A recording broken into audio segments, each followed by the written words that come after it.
Evangeline, can you talk about what was your reaction when they gave you the script and what made you accept this part?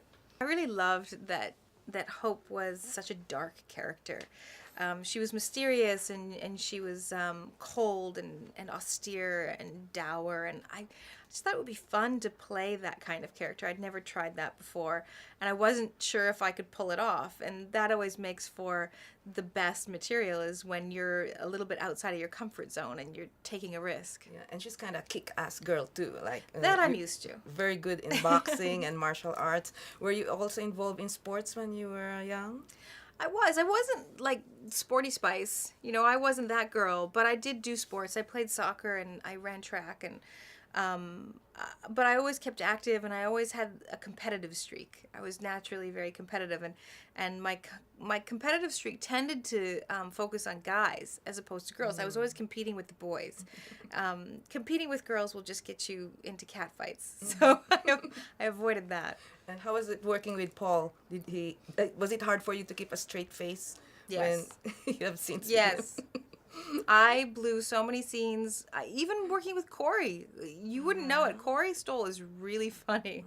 And Michael Pena. I mean, everybody was super funny on this film, and I felt like I was the one who always blew the scene because I would always end up laughing. Mm-hmm. And how was it working with Michael Douglas? Was it your first time to work with him, or? Yeah, it was the first time I ever worked with Michael, and I was really, really honored to work with him. Michael he's a legend. He's a living legend, and it meant a lot to me that I had some real meaty scenes with him, that it wasn't just in passing, because I've worked with some fantastic, I worked, for example, with Ian McKellen on The Hobbit, but we never had a scene together. We had a moment where we passed each other in a scene, and that was it. So I was really fortunate that Michael played my father, and I actually got a chance to really act with him, and man, he's incredible. Talk about your experience in the Philippines when you went there. So I went to the Philippines when I was 18, and I went to Palawan and was living in grass huts in the jungle for about 2 or 3 weeks. And with all the travel, it was 3 weeks, but I think we were actually there on Palawan for about 2.5 weeks.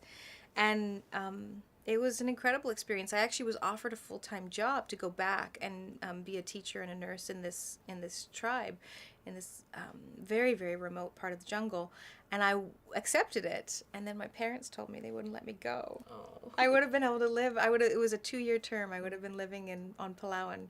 Well, we want you back there. Thank Thank you very much. Thank you. Thank you very much.